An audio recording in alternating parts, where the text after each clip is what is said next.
नमस्कार, मेरा नाम ब्रिज द्विवेदी है। एमएसएमई डायरी में आप सभी का स्वागत है।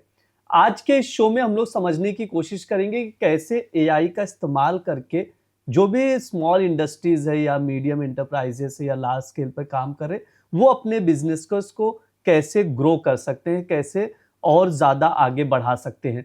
क्या कुछ चैलेंजेस आते हैं अगर स्मॉल इंडस्ट्री है एआई को लेकर, तो उसमें कैसे अडॉप्टेशन किया जाए, ये एक चीज़ समझने की कोशिश की जाएगी। इसके साथ ही जो लार्ज स्केल पे काम कर रहे हैं, एक्सपोर्ट इंपोर्ट के बिजनेसेस कर रहे हैं, उनके लिए एआई कैसे हेल्पफुल हो सकता है, वो हम समझने की कोशिश करेंगे। और एआई के इस्तेमाल के दौरान साइबर सिक्योरिटीज को लेकर एक जो डर है कि कहीं इससे लॉस ना हो जाए, उसके लिए क्या सॉल्यूशन है, वो हम समझने की आज के इस शो में कोशिश करेंगे। हमारे साथ जावेद इनामदार सर हैं, जो कि एआई एक्सपर्ट हैं। सर, बहुत बहुत स्वागत है आपका द बोनस में। यस, धन्यवाद ब्रिज यहाँ पे बुलाने के लिए। सर, बातचीत करना शुरू करते हैं। सबसे पहले हम लोग बेसिक्स पे चलेंगे, फिर धीरे धीरे आगे भी चीजें समझेंगे कि क्या करना चाहिए। सर, एक समझ लिए छोटे स्तर पर कोई व्यापार कर रहा है, अभी स्मॉल इंडस्ट्री है, अब उसको अगर अपनी चीजें फास्ट ग्रो करनी है, वो क्या मिस आउट कर रहा है? मतलब अगर वो चीजें एआई अगर अडॉप्ट ना करे, तो आने वाले 2-3 सालों में वो कितना पीछे रह जाएगा, कितना लॉस हो रहा है उसको। सर, ये एक थोड़ा एग्जाम्पल के थ्रू आप समझाइएगा। तो मैं एक अभी just recently Google India and India SME forum ने एक 3200 एमएसएमईज का सर्वे किया। उसके फाइंडिंग्स मैं बताता हूँ। तो कितना लॉस होगा ये आपका क्वेश्चन, उस या कितना बेनिफिट हो सकता है, हाँ। उसका आंसर आपको मिलेगा। तो वो सर्वे ऐसे कहता है कि अगर एआई अडॉप्शन होता है एमएसएमईज में, तो दे कैन सी कि उनका प्रॉफिटेबिलिटी 30 से 35% तक बढ़ सकता है। एंड जो कॉस्ट ऑफ रनिंग बिजनेस है, it can go down by 20 to 25%। और ये ह्यूज नंबर है। अगर एमएसएमईज अभी अडॉप्ट नहीं करते हैं, तो 3 या 4 साल बाद क्या होगा कि उनके कंपटीटर स्मार्टर, फास्टर और चीपर रहेंगे और वो ज़्यादा मार्केट शेयर ले लेंगे, क्योंकि उन्होंने एआई अडॉप्शन अभी से शुरू किया। सो ये इम्पैक्ट हो सकता है एंड ये मेजर इम्पैक्ट है।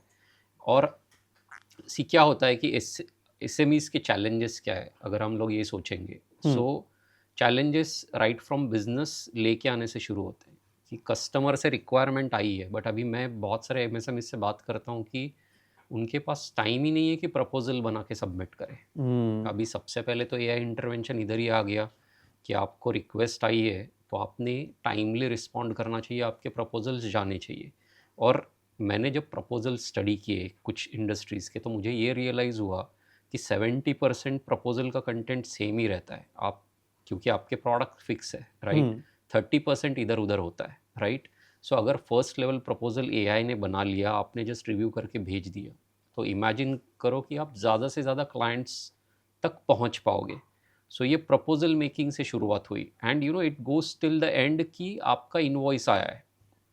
अभी कितने तो बार ऐसे होता है कि ओवरलुक हो जाता है, देखते ही नहीं है। अभी एआई ने इनवॉइस देखा, एआई ने इनवॉइस परचेस ऑर्डर से मैच किया, डिलीवरेबल्स मैच किए, इनवॉइस की एंट्री कर दी।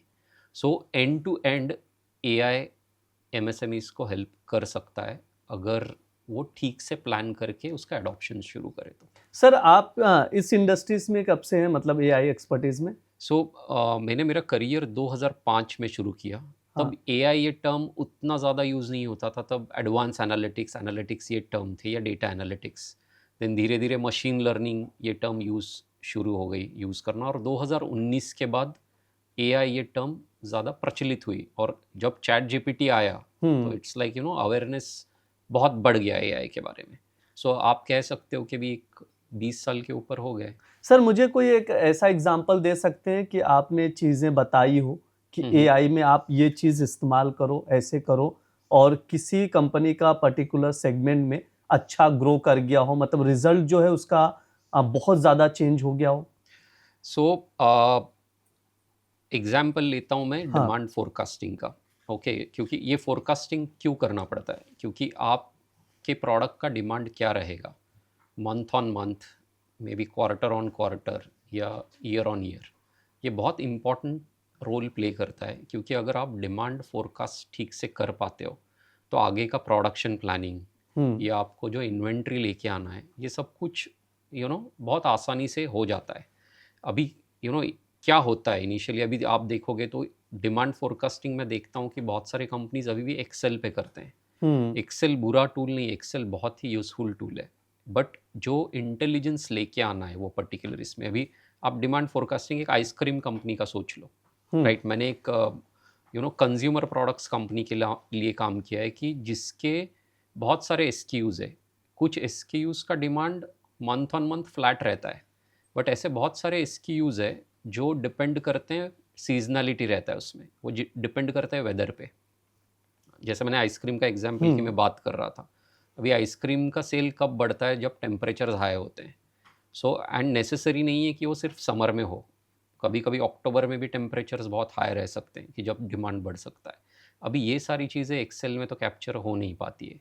अगर आपने एक एनालिटिक्स या एआई बेस्ड सिस्टम बना ली, अभी वेदर फोरकास्ट तो सबके पास अवेलेबल है, तो वेदर फोरकास्ट से आपने आपके सेल को जोड़ लिया और उसके बेसिस पे आप फोरकास्ट कर पा रहे हो कि सितंबर 2027 में मेरा सेल क्या होगा, सितंबर 2027 में उत्तर प्रदेश में मेरा सेल क्या होगा, महाराष्ट्र में क्या होगा, केरला में क्या होगा। आप वो लेवल तक जाके फोरकास्ट कर पा रहे हो, तो आप सोच सकते हो कि आपका इन्वेंट्री और प्रोडक्शन प्लान कौन से लेवल पे कर सकते हो, राइट। और ये करने से आप जो बेनिफिट की बात कर रहे हो, अभी एक इंस्टीट्यूट ऑफ बिजनेस फोरकास्टिंग है, is very renowned firm, US based firm in the forecasting space. वो कहती है कि अगर आपका फोरकास्ट एक्यूरेसी, अगर आप फोरकास्ट अभी 40% एक्यूरेट है, वो अगर 55% हो गया, तो आपके बॉटम लाइन में 3% का फर्क पड़ता है। Now that's a huge number. अगर आप $10 मिलियन की कंपनी है तो Obvious सी 3% बात है। आप सोचो। सो ये इम्पैक्ट देखा हुआ है कि ये सिस्टम्स इम्प्लीमेंट करने के बाद ये बेनिफिट्स मिलते हैं। सर एक चीज़ ये भी बताइएगा, जैसे सेल्स की बात हो गई, किसी प्रोडक्ट को सेल करना हुआ या सप्लाई चेन को लेकर देखें, तो इसमें कैसे बेनिफिट्स लिया जा सकता है, एआई के हेल्प से कैसे ग्रो किया जा सकता है? सप्लाई चेन में तो ये जो डिमांड फोरकास्टिंग का ये यस, बात हुई, हाँ, तो ये जो बात की थी वो तो सप्लाई चेन हाँ, से और काफ़ी रिलेटेड प्रोडक्ट है। सेलिंग में सर? सो प्रोडक्ट सेलिंग में क्या होता है कि आपको नए नए मार्केट ढूंढने हैं, राइट। आपको हुँ, मार्केटिंग करना है, सेल्स करना है। बड़े कंपनीज क्या करते हैं, मार्केट रिसर्च फर्म्स लेके आते हैं, they have the budget hmm, and they can explore the market. वो बाहर मिडल ईस्ट में रिसर्च करे या फिर साउथ ईस्ट एशिया में करे, यूएस में करे। अभी क्या हुआ है, एआई की वजह से अब सब कुछ बहुत इजी हो गया है, राइट। आप एक खुद एआई मार्केट रिसर्च एनालिस्ट बना सकते हो जो आपके लिए मार्केट रिसर्च करे, राइट। हुँ, और ये फाइंड आउट करे कि कौन से राइट कस्टमर्स है आपके प्रोडक्ट के लिए, अक्रॉस ज्योग्राफी, इंडिया रहेगा या फिर मिडिल ईस्ट रहेगा, यूरोप रहेगा। एंड वो ये लेवल तक भी जा सकते हैं कि intention to buy, because that is a, वो सबसे बड़ा सिग्नल है कि उसको हुँ, खरीदना है। वो लेवल तक जाके आपको इन्फॉर्मेशन निकाल के दे सकता है कि कौन सी कंपनी कब क्या बाय करेगी। सो आपको राइट टाइम पे कब पिच करना है ये पता लगेगा, तो आपका जो सेल्स एक्टिविटी है वो बहुत फोकस्ड हो सकता है। अदरवाइज अभी इनिशियली क्या होता है, 1000 लोगों को मेल भेजो, हाँ, उसमें से 50 लोग रिस्पॉन्ड हाँ, करेंगे, बिल्कुल। राइट। तो कन्वर्जन जो है ना वो बहुत कम है। सो आप ये कन्वर्जन सेल्स में बढ़ा सकते हो अगर आपने एआई का यूटिलाइजेशन या अडॉप्शन शुरू किया सेल्स में तो। सर ये तो मतलब बेनिफिट्स की बात हो गई। हम्म, जब भी किसी भी जगह पे इन्वेस्टमेंट की बात आती है तो सबसे पहले व्यापारी या इंडस्ट्री ये सोचता है कि आरओआई क्या है, मतलब मैंने बराबर है। अगर इन्वेस्ट किया एआई में हम्म, तो रिजल्ट क्या मिला। करेक्ट। लेकिन सर जो लो स्केल पे काम कर रहे हैं, मतलब स्मॉल इंडस्ट्रीज है, उनके लिए एआई अडॉप्ट कर पाना कितना मुश्किल है, क्योंकि चैलेंजेस बहुत है ना, बजट को लेकर सबसे बड़े चैलेंज है। तो वो चीजें वो कैसे हैंडल कर सकते हैं सर, अगर उसका सॉल्यूशन हो कोई प्लीज। सो अभी जो बहुत सारे बिजनेसेस हैं हाँ। वो ऑलरेडी माइक्रोसॉफ्ट, उनके पास बिजनेस लाइसेंस है, हुँ, माइक्रोसॉफ्ट यूज़ कर रहे हैं, वन ड्राइव यूज़ कर रहे हैं, शेयर पॉइंट यूज़ कर रहे हैं, या तो वो गूगल पे है, हुँ, फिर गूगल ड्राइव, जीमेल यूज़ कर रहे हैं। अभी ये इकोसिस्टम, या कुछ लोग ज़ोहो भी यूज़ करना उन्होंने शुरू किया है। ये आप देखोगे तो ये सारे इकोसिस्टम अपना एआई दे रहे हैं। अभी मैं ये देख रहा हूँ कि लोग वो भी नहीं यूज़ कर रहे। अगर स्मॉल स्केल इंडस्ट्रीज आप बात कर रहे हो, हुँ, मेरी भी कंपनी छोटी है, मैं अभी गूगल इकोसिस्टम पे हूँ, बट मुझे पता है कि गूगल जेमिनी देता है, और जेमिनी के अपने खुद बहुत सारे अच्छे फीचर्स हैं, या को पायलट के, माइक्रोसॉफ्ट को पायलट के बहुत सारे फीचर्स की जहाँ पे आप एजेंट्स बना सकते हो। सो आपके पास जो है, आप उससे शुरुआत करो। आप एक्स्ट्रा इन्वेस्ट क्यों कर रहे हो, राइट? आपको अगर पता है कि आप माइक्रोसॉफ्ट पे हो और माइक्रोसॉफ्ट को पायलट दे रहा है, तो वो टूल्स यूटिलाइज करना शुरू करो आप अपने प्रॉब्लम सॉल्व करने के लिए। और क्या होता है कि आपने जो एक ये पूछा कि इन्वेस्टमेंट आरओआई, आरओआई आप हाँ। कैसे मेजर करोगे? आरओआई आप मेजर करोगे कि एक प्रॉब्लम मैंने सॉल्व किया, राइट? उसके लिए पहले 100 घंटे लगते थे, या फिर 100 मैन आवर्स लगते थे, अभी वो 10 घंटे में या 10 मैन आवर्स में काम हो रहा है, तो मेरा सेविंग हुआ 90 मैन आवर्स का, राइट? अभी ये 10 मैन आवर्स का एआई से काम करने के लिए मैं कितना खर्च कर रहा हूँ? अगर मेरा 2000 रुपये खर्च हो रहा है, पहले 20,000 होता था, राइट? सो 18,000 मेरे बच गए। तो ये सीधा सीधा आरओआई कैलकुलेशन भी हो सकता है। सो इसमें सबसे क्रिटिकल चीज़ है कि प्रॉब्लम आइडेंटिफाई करना। एआई तो बाद में आएगा। मैं बिजनेस रन कर रहा हूँ, मेरा प्रॉब्लम क्या है सबसे बड़ा? मेरी रात की नींद कौन सा प्रॉब्लम उड़ी है उससे, मैं कहाँ पे पैसा मेरा जा रहा है, मैंने मेरे प्रॉब्लम्स आइडेंटिफाई कर लिए एक बार, ओके? उसके बाद फिर एआई का रोल आता है। उल्टा नहीं करना चाहिए कि पहले आपने टूल ले लिया फिर आप प्रॉब्लम खोज रहे हो, ये गलत तरीका है। राइट तरीका ये है कि आप सबसे पहले आपके प्रॉब्लम्स ढूंढो, क्या प्रॉब्लम्स है आपके बिजनेस में, वो लिस्ट डाउन करो, और आरओआई वाइज आप प्रायोरिटाइजेशन करो कि ये प्रॉब्लम सॉल्व होने से मुझे सबसे ज़्यादा आरओआई मिलने वाला है। फिर देखो कि उसके लिए कौन सा एआई हेल्प कर सकता है, और हो सकता है कि आपके पास ऑलरेडी जो है वही आपका प्रॉब्लम सॉल्व कर दे। There is no extra investment required. Sir एक चीज़ समझना चाहेंगे आपसे, जैसे अगर इंडस्ट्री के लिहाज से देखा जाए या हम लोग भी जो सोचते हैं, हम लोग समझते हैं कि एआई मतलब चैट जीपीटी हो गया, जेमिनी हो गया, बस यहीं तक सोच पाते हैं। एक्चुअल में सर इसकी दुनिया कितनी बड़ी है? उसकी दुनिया बहुत बहुत बड़ी है। चैट जीपीटी और ये तो वो जस्ट चैटबॉट्स हो गए, हाँ, राइट? जैसे मैंने एक डिमांड फोरकास्टिंग का एग्जांपल लिया, अभी हाँ, मैं एक एक बहुत न्यूआंस से मैं बोलूँगा कि अगर इंडस्ट्री में काम किया है तो ये प्रॉब्लम पता है और ये एआई सॉल्व कर सकता है, या चैटबॉट नहीं है तो एक आप एग्जांपल मैं हर जगह देख रहा हूँ, बड़ी हाँ, कंपनी में भी छोटी कंपनी में भी। जब सप्लायर के साथ या कस्टमर के साथ कॉन्ट्रैक्ट साइन होता है, राइट? तो वो कॉन्ट्रैक्ट में एक क्लॉज होता है कि आप रेट रिविजन्स ले सकते हो, कि आप जो प्रोडक्ट बेच रहे हो उसमें कमोडिटी यूज़ हो रहा है, जैसे कॉपर। अभी कॉपर के प्राइसेस जैसे ऊपर नीचे होंगे, उस हिसाब से अगर ऊपर जा रहा है तो आप you can ask for a price revision. बड़े कंपनीज या छोटे कंपनीज में ऐसे हो रहा है कि 2 साल में एक बार प्राइस, छोटे कंपनीज का तो यही हालत है, यानी मैंने जितने से बात किया वो बोलते हैं कि हमारे पास वक्त ही नहीं है ट्रैक करने के लिए, और फिर वो मैं लेके जाऊं कि प्राइस रिवीजन मांगने जाऊं तो सामने हाँ। वाला जस्टिफिकेशन मांगता है, राइट? अभी आप सोचो कि एआई कौन से लेवल पे जा सकता है कि वो ये समझेगा कि आपके प्रोडक्ट में कॉपर का वेट कितना है, ओके? अगर कॉपर का प्राइस बढ़ता है, वो एआई ट्रैक करेगा कॉपर का प्राइस कैसे फ्लक्चुएट हो रहा है, और वो अगर बढ़ता है तो वो आपको सिग्नल देगा कि आप जाओ और आप ये 2% का रिवीजन मांगो प्राइस में, और वो आपको जस्टिफिकेशन भी बना के देगा। नाउ आप सोचो, चैटबॉट्स तो एक बहुत बेसिक यूज़ केस हुआ, ये कौन से लेवल पे जा रहा है कि वो आपके कॉन्ट्रैक्ट्स पढ़ रहा है, वो आपका प्रोडक्ट समझ रहा है, वो प्रोडक्ट में कौन से कमोडिटीज़ यूज़ किए। मैंने तो एक ही कमोडिटी का एग्जांपल दिया, उसमें प्लास्टिक यूज़ हो सकता है, रेजिन हो सकता है, कुछ भी हो सकता है। वो जाके देख रहा है कि मार्केट में प्राइसेस क्या है, और वो आपको प्रोएक्टिवली इंडिकेट कर रहा है कि आपको जाके ये कस्टमर से, ये सप्लायर से प्राइस रिवीजन लेना, और उसका जस्टिफिकेशन भी बना के दे रहा है। सो एआई की दुनिया बहुत बड़ी है। हम लोग उसको बहुत लिमिट करते हैं कि हम लोग चैटबॉट बनाएंगे, हाँ। वो एक डॉक्यूमेंट पढ़ेगा, उसके आंसर्स देगा। नहीं, उसके अलावा वो बहुत कुछ कर सकता है। सर ये भी बताइए, जैसे मैन्युफैक्चरिंग हो गई हम्म। और इन्वेंटरीज हो गई, उसमें कैसे एआई हेल्पफुल हो सकता है? सी मैन्युफैक्चरिंग में अभी जो एआई के यूज़ केसेस आ रहे हैं, तो ऑपरेशंस में अगर मैं बात करूं, तो फिर एक चीज़ आ रही है कि मशीन मेंटेनेंस आ गया, राइट? सो बहुत शॉप फ्लोर पे बहुत सारी मशीन्स होती हैं, ओके? अभी एक टर्म यूज़ होती है, प्रेडिक्टिव मेंटेनेंस। सो जिसको बोलते हैं stitch in time saves 9। So machine fail होने से पहले अगर इंडिकेशन आता है कि वो मशीन फेल होने वाला है, राइट, तो वो डाउन टाइम बचेगा। सो प्रोडक्शन फ्लोर पे सबसे बड़ा चैलेंज है कि डाउन टाइम रिड्यूस करना। और एआई का वहाँ पे बहुत ज़्यादा यूज़ हो रहा है। अभी एआई के ऐसे भी यूज़ केसेस आ रहे हैं कि कंप्लायंस नॉर्म्स होते हैं कि लोगों ने शॉप फ्लोर पे हेलमेट पहना है या नहीं, राइट? शॉप फ्लोर पे कोई स्मोकिंग कर रहा है या नहीं। अभी ऐसे एआई बेस्ड कैमरे आए हैं कि वो सारा शॉप फ्लोर मॉनिटर करके कुछ ऐसी एक्टिविटी हो नहीं रही है ना, वो देखते हैं और अगर हो रही है तो वो इन्फॉर्म भी कर देते हैं।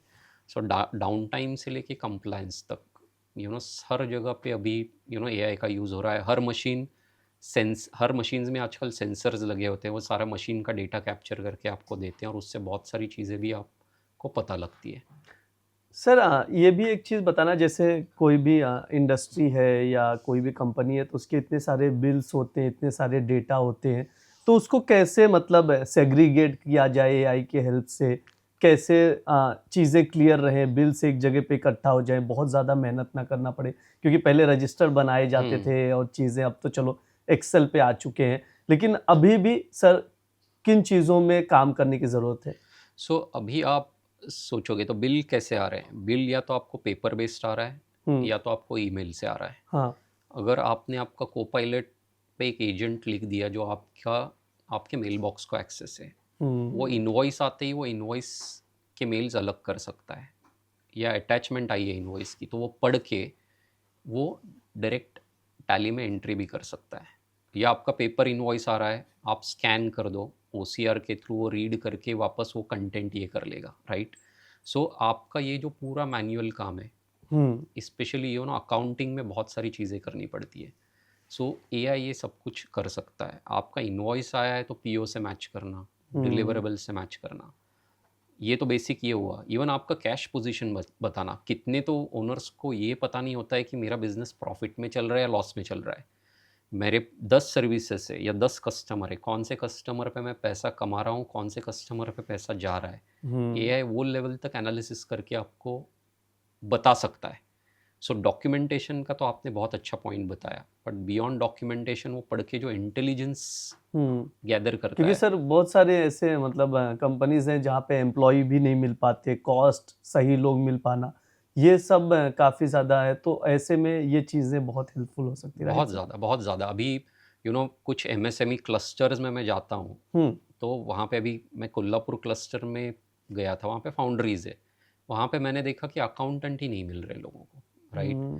कुछ एमएसएमईज़ को एचआर पीपल ही नहीं मिल रहे हैं, एचआर हायर नहीं कर पा रहे हो, तो इंटरव्यू नहीं हो पा रहे हैं, राइट? सो ये सारे चैलेंजेस आते हैं, तो एआई यहाँ पे पिच इन हो सकता है। सो एमएसएमईज ने क्या करना चाहिए, अगर मेरे 5 डिपार्टमेंट है, हर डिपार्टमेंट में एक एक एआई एम्प्लॉय तो होना चाहिए, ये हिसाब से उन्होंने प्लानिंग शुरू करनी चाहिए। बिकॉज वो एआई एम्प्लॉय ऐसा रहेगा, वो ना तो आपसे कभी छुट्टी मांगेगा, 24/7 काम करेगा, ना वो कभी रिज़ाइन करेगा छोड़ के जाएगा, और ना कभी वो रिटायर होगा।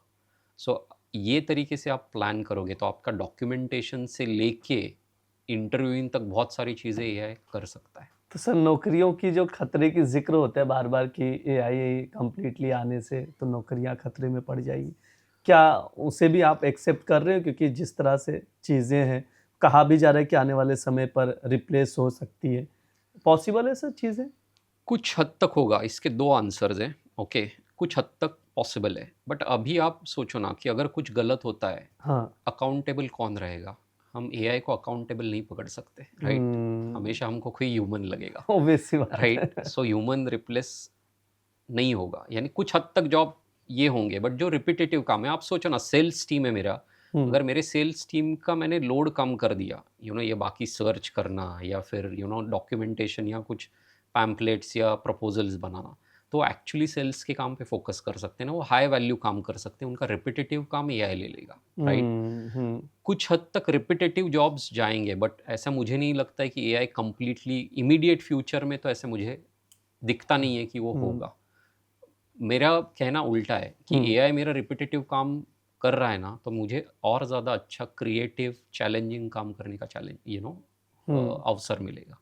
लेकिन सर प्राइवेसी को लेकर, साइबर फ्रॉड को लेकर, डेटा ब्रीच को लेकर भी एक डर रहता है। तो यस। वो चीज़ें, क्योंकि जब तक कंपनियों के ओनर्स के मन में वो डर रहेगा और डर खत्म नहीं होगा तो कैसे एआई अडॉप्ट करेंगे? यस।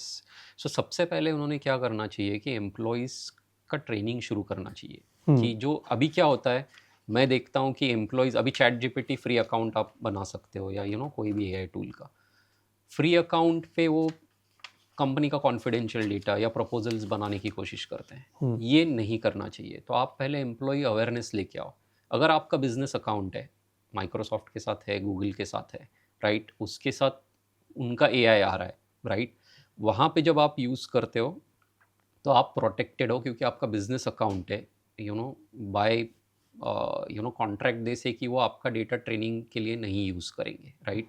सो एक लेवल पे आपको जाके एम्प्लॉयज़ को ये बताना है कि जब फ्री टूल यूज़ कर रहे हो तो कंपनी का कॉन्फिडेंशियल डेटा वहाँ पे नहीं लेके जाना है, राइट। ये सबसे पहले प्राइमरी चीज़ करनी चाहिए क्योंकि अभी लोग left right centre free accounts use करते हैं और उस पर कुछ भी डेटा डालते हैं, राइट। सो डेटा सिक्योरिटी वहाँ से शुरू होती है, अवेयरनेस से, राइट। और आपका बिजनेस अकाउंट है और एम्प्लॉयज़ का वर्क ईमेल आईडी है, उससे अगर वो एआई यूज़ कर रहे हैं तो फिर वहाँ पे सेफ्टी ऑटोमेटिकली आ जाती है। बट फिर भी मैं ये बोलूँगा कि आपके जो ट्रेड सीक्रेट्स है या आपका कोई इंटेलेक्चुअल प्रॉपर्टी है, ये इवन कोई भी एआई में करते वक्त बहुत सोचना चाहिए, राइट। या आपके कस्टमर का डेटा है, आप उसको एनोनिमाइज करके यूज़ करो, आप फिगर्स थोड़े से फज करो और फिर यूज़ करो, राइट। सो ये अगर आपने थोड़े प्रिकॉशंस ले लिए तो I think AI safely use किया जा सकता है। सर, ऐसा कोई रोड मैप बता सकते हैं आप, मतलब क्योंकि ये एमएसएमई का शो है, तो अगर कोई भी एमएसएमई इंडस्ट्री है, अगर उसको एक रोड मैप मिल सके कि आने वाले 1 साल में वो कैसे स्ट्रैटेजी बनाए, एआई को किन स्टेप्स में अडॉप्ट करे, पहला लेवल क्या हो, सेकंड लेवल क्या हो, तो एक अगर रोड मैप अगर आप बना के दे देंगे इस शो के दौरान तो काफ़ी हेल्पफुल हो जाएगा लोगों को। राइट। सो सी एआई ये फर्स्ट माइल नहीं है, एआई लास्ट माइल है। ओके, तो रोड मैप अगर शुरू करना है कोई भी कंपनी के लिए तो शुरुआत ये होनी चाहिए प्रॉब्लम आइडेंटिफिकेशन से कि एक तो मेरे डिपार्टमेंट कौन है, और अगर सपोज मैं एमएसएमई ओनर हूँ तो मैं इसको कैसे करूँगा, राइट। सो अगर मेरे 5 डिपार्टमेंट है, मैं हर डिपार्टमेंट से एक एम्प्लॉय, जिसको मैं शायद बोलूँगा एआई चैम्पियन, कि जो वो डिपार्टमेंट में एआई अडॉप्शन ड्राइव करेगा, मैं उसको चूज़ करूँगा, राइट। ये 5 लोगों का टीम, इनका टास्क रहेगा पहले अपने अपने डिपार्टमेंट के वर्क फ्लोज मैप करो, राइट। और ये वर्क फ्लोज में चैलेंजेस कहाँ पे है, राइट, अपॉर्चुनिटीज़ कहाँ पे है, वो आइडेंटिफाई करना शुरू कर दो, राइट। सो 1 ईयर का रोड मैप मैं डिवाइड करूँगा कि पहले 2 या 3 महीने आपने क्योंकि आपने अगर गलत प्रॉब्लम आइडेंटिफाई कर दिया तो आपके सारे एफर्ट वेस्ट होंगे। सो सबसे ज़्यादा एफर्ट जाना चाहिए प्रॉब्लम आइडेंटिफिकेशन में, तो आप प्रॉब्लम्स आइडेंटिफाई करो। So by the end of a month और 2 आपके पास एक लिस्ट आ जाएगा कि हर डिपार्टमेंट के क्या चैलेंजेस है या क्या अपॉर्चुनिटीज़ है। मैं उल्टे एंगल से देखता हूँ, और ये टीम साथ में काम कर रही होगी तो क्या होगा, उनको क्रॉस डिपार्टमेंटल भी चीज़ें समझ में आएगी, क्योंकि ऐसा नहीं होता है कि डिपार्टमेंट साइलोज में काम करते हैं, वो एक दूसरे पर डिपेंडेंट रहते हैं। सो अक्रॉस द डिपार्टमेंट भी अपॉर्चुनिटीज़ दिखना शुरू हो जाएगी। एक बार ये सारी अपॉर्चुनिटीज़ आ गई तो आपने जो एक पहला बहुत वैलिड पॉइंट बोला था कि आरओआई क्या आएगा, सो हर अपॉर्चुनिटीज़ के अगेंस्ट आरओआई लगाना शुरू कर दो। एआई की अभी तो बात ही नहीं हो रही, बात करनी भी नहीं है, आप आरओआई लगाना शुरू कर दो कि ये सॉल्व कर दिया तो क्या आरओआई आएगा, ये सॉल्व कर दिया तो क्या आरओआई आएगा। ये एक एस्पेक्ट हो गया आरओआई का। उसके बाद सेकेंड एस्पेक्ट आया कि वो सॉल्व करने के लिए मेरे पास डेटा है क्या। अपॉर्चुनिटी है, आरओआई है, पर डेटा ही नहीं है, या डेटा आने के लिए 1 साल लगेगा, फिर वो अपॉर्चुनिटी प्रायोरिटी में नीचे चली जाएगी, राइट। सो आप एक स्ट्रक्चर्ड वे से अपॉर्चुनिटीज़ आइडेंटिफाई करो, और ये जब आप एक्सरसाइज 2 महीने में करोगे, इमीडिएटली आपको ऐसे अपॉर्चुनिटीज़ दिखने शुरू हो जाएंगे कि आरओआई भी काफ़ी अच्छा है, मेरे पास डेटा भी रेडी है, शायद जो मैं माइक्रोसॉफ्ट या गूगल के इकोसिस्टम में हूँ उसके टूल्स ही मुझे वो सॉल्व करना सॉल्व करके दे देंगे। सो आपका एक रोड मैप बन जाएगा। और क्या होता है कि इतना फोकस्ड एफर्ट आप लोगे ना तो 1 साल के बाद आप रिजल्ट्स देख पाओगे। अदरवाइज क्या हो रहा है इंडस्ट्री में अभी कि majority of the AI projects है ना, वो प्रूफ ऑफ कॉन्सेप्ट के बियॉन्ड जा ही नहीं पा रहे हैं। मुझे रीज़न लगता है कि वो जो इनिशियल वर्क करना चाहिए ना, उस पर उतना, जो प्रॉब्लम आइडेंटिफिकेशन है उस पर उतना फोकस नहीं कर रहे हैं। अगर वो उस पे करते हैं, प्रॉब्लम्स या अपॉर्चुनिटीज़ आइडेंटिफाई करते हैं, तो आपको सक्सेस तो मिलनी है। सो रोड मैप अगर मुझे समराइज़ करना है तो प्रॉब्लम आइडेंटिफिकेशन या अपॉर्चुनिटी आइडेंटिफिकेशन से शुरू करो, अपॉर्चुनिटीज़ प्रायोरिटाइज़ करो, और वो आप करोगे तो अपने आप आपका रोड मैप बन जाएगा। आपको पता लगेगा कौन से टूल्स चाहिए, आपको और कोई टूल लेना है तो उसका कॉस्ट क्या रहेगा, या आपको बाहर से एक्सपर्टीज़ लेना है तो क्या करना पड़ेगा। ये सब कुछ क्लैरिटी आ जाएगा। सर एक चीज़ और ये भी बताना, जैसे एआई इतनी ज़्यादा चर्चा है, अगर समझो एक ही बिजनेस में एक ही इंडस्ट्री में दो अलग-अलग बिज़नेसेस हैं, यानी 2 कंपनी है, समझो छोटे व्यापारी, एक ने एआई अडॉप्ट किया, एक ने नहीं किया। तो जिसने एआई अडॉप्ट नहीं किया, तो क्या आने वाले 5-10 साल में वो बिज़नेस से बाहर हो सकता है? मतलब इतना चेंजेस आ सकती है, मतलब इंडस्ट्री इतनी बदल सकती है कि एआई जो अडॉप्ट कर लिया, वो बहुत आगे बढ़ जाएगा और जिसने नहीं किया, वो इंडस्ट्री से बाहर भी हो सकता है? अ, मैं ये नहीं कहूँगा कि बाहर हो सकता है, बट जो ग्रोथ होनी चाहिए वो हुँ, ग्रोथ होगी नहीं, क्योंकि जो एआई अडॉप्ट कर रहा है, राइट, वो कंपनी उनके सर्विसेज या प्रोडक्ट्स जो है वो बहुत मैं बोलूँगा वाजिब दाम में बेच पाएंगे। उनकी हुँ, प्रॉफिटेबिलिटी ज़्यादा होगी, मार्केट रीच ज़्यादा होगी, क्वालिटी अच्छी होगी। सो वो फास्ट दौड़ रहे हैं, तो हुँ, ऑफ कोर्स वो फास्ट दौड़ रहे हैं तो वो ज़्यादा मार्केट कैप्चर करेंगे, वो ज़्यादा ग्रो करेंगे। यानी जो अडॉप्ट नहीं कर रहा है वो बिजनेस से बाहर होगा क्या? कभी कभी क्या होता है ना, बिजनेस में एक रिलेशनशिप का भी एंगल होता है कि पर्सनल रिलेशनशिप पे बहुत सारा बिजनेस आता है। तो ऐसे नहीं होगा कि वो बिजनेस से बाहर हो जाएंगे, बट जो ग्रोथ पोटेंशियल है ना, वो पोटेंशियल नहीं रियलाइज कर पाएंगे वो। मतलब कुल मिलाकर ये है कि एआई अपनाना चाहिए, लेकिन सही तरीके सही से, तरीके से उससे डरना नहीं है। नहीं डरना है, बिल्कुल नहीं डरना है। जी, बिल्कुल विस्तार से हमने सर से बातचीत कर ली है। सर समय देने के लिए बहुत-बहुत धन्यवाद। और अगर आप लोग भी ये पॉडकास्ट देख रहे हैं, तो ये वीडियो ज़रूर शेयर कीजिए, क्योंकि जितनी भी एमएसएमई से जुड़ी हुई इंडस्ट्रीज़ हैं, वो एआई को कैसे अडॉप्ट करें, फिर उसके हेल्प से, एआई की हेल्प से कैसे अपने बिज़नेस को ग्रो किया जाए, step by step road map भी सर ने आप लोगों को बताया है, तो उसके अकॉर्डिंग देखिए। और मैं चाहूँगा कि ज़्यादा से ज़्यादा ये वीडियो लोगों तक शेयर कीजिए। और इस वीडियो में, इस शो में इतना ही रहेगा। आप लोग देखते रहिए द बोनस। शुक्रिया।